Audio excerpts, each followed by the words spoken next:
வணக்கம். அரசியலில் ஐபிஎல் குஞ்சுகள். ஐபிஎலுக்கும் அரசியலுக்கும் என்ன சம்மந்தம்? ஐபிஎல் ஆரம்பித்தது 2008. இப்போ 18 வருஷம் ஆயிடுச்சு. ஐபிஎல் ஆரம்பித்தப்போ அது ஒரு புது விதமான என்டர்டெயின்மெண்ட் அப்படிங்கிறது மட்டும்தான் நான் நினச்சேன். ஆனால் அது ஒரு புது கலாச்சாரத்தை உண்டு பண்ணியிருக்குங்கிறது எனக்கு இப்போ புரிய ஆரம்பிச்சிருக்கு. அது நமக்குள்ளே என்ன மாதிரியான மாற்றங்களை ஏற்படுத்தியிருக்கு அப்படிங்கிறத தெரிஞ்சுக்கணுன்னா ஐபிஎலுக்கு முன்னாடி கிரிக்கெட் எப்படி இருந்துச்சுங்கிறத பற்றி நம்ம தெரிஞ்சுக்கணும். ரைவல்ரி, பகைமை, இந்த மாதிரியான விஷயங்கள் டீம்களுக்குள்ளே இருக்கோ இல்லையோ அந்த மேட்சை வேடிக்கை பார்க்குற ஆடியன்ஸ் கிட்ட அல்லது ஃபேன் பேஸ் கிட்ட இப்படி ஒரு ரைவல்ரி இருக்குது. இதுக்கு முன்னாடி இந்தியா பாகிஸ்தான் மேட்ச்லேயும் இந்த மாதிரி ரைவல்ரி இருக்குது. ஆஷஸ்லேயும் இந்த மாதிரி ரைவல்ரி இருக்குது.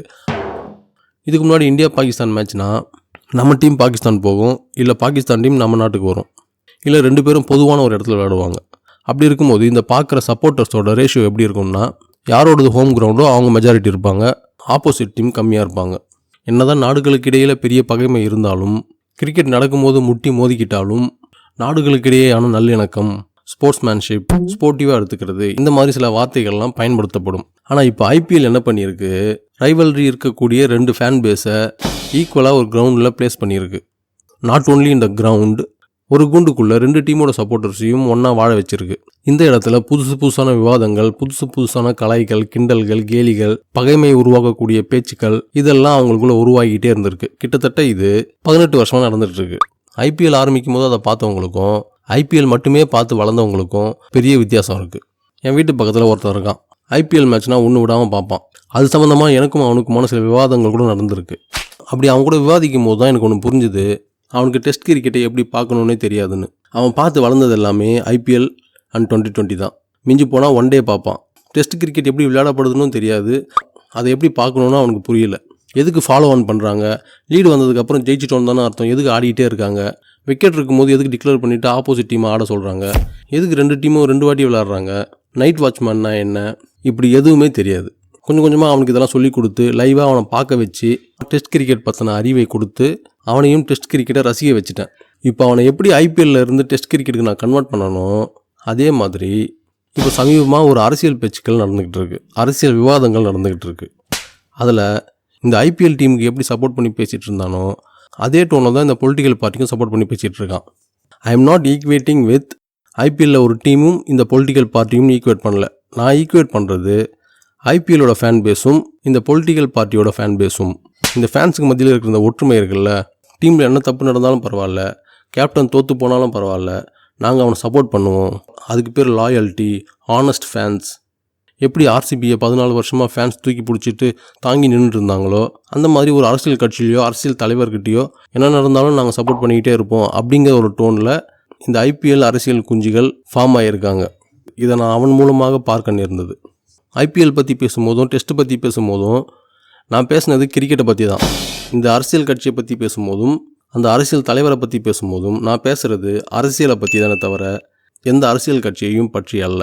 இவங்க எப்படி ஐபிஎல் டீமுக்கு லாயலாக இருந்தோம் அப்படிங்கிறத வெளிக்காமிச்சாங்களோ அதே மாதிரி எப்படி லாயல்ட்டியை காட்டுறோம் பாரு, எப்படி ஆனஸ்டியை காட்டுறோம் பாரு, எங்களுடைய சப்போர்ட் எப்போவுமே அண்ணனுக்கு இருக்கும் அப்படிங்கிற மாதிரி ஒரு பொலிட்டிக்கல் பார்ட்டியை சப்போர்ட் பண்ண ஆரம்பிச்சிருக்காங்க.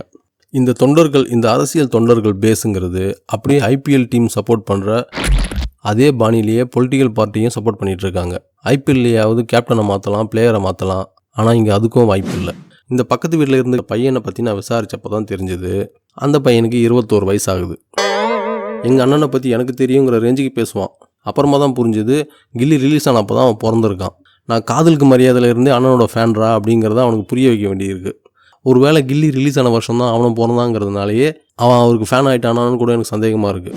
இவங்கெல்லாம் மெர்சல் படத்தில் வந்த ஆலப்புறான் தமிழன் பாட்டை கேட்டுட்டு தான் நம்மளாம் தமிழர்கள் அப்படிங்கிறதே உணர ஆரம்பித்த குட்டி குஞ்சான்கள் நம்ம மத்தியில் வாழ்ந்து கொண்டிருக்கிறார்கள்ங்கிறது எனக்கு அப்போ புரிய ஆரம்பிச்சது.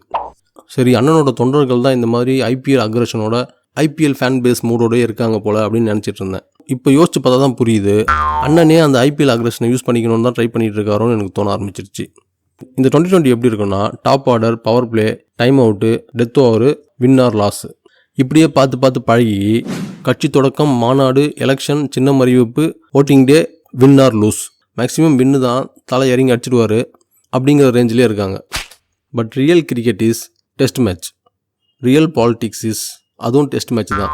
பால் சீசன் ஆகும், கிரவுண்டு பள்ளமாகும், பிளேயர் டயர்ட் ஆவான். கடைசியில் எப்போ பவுண்டரி போச்சுன்னே யாருக்கும் தெரியாது. கடைசியில் எப்போ விக்கெட் போச்சுன்னு அவனுக்கும் தெரியாது.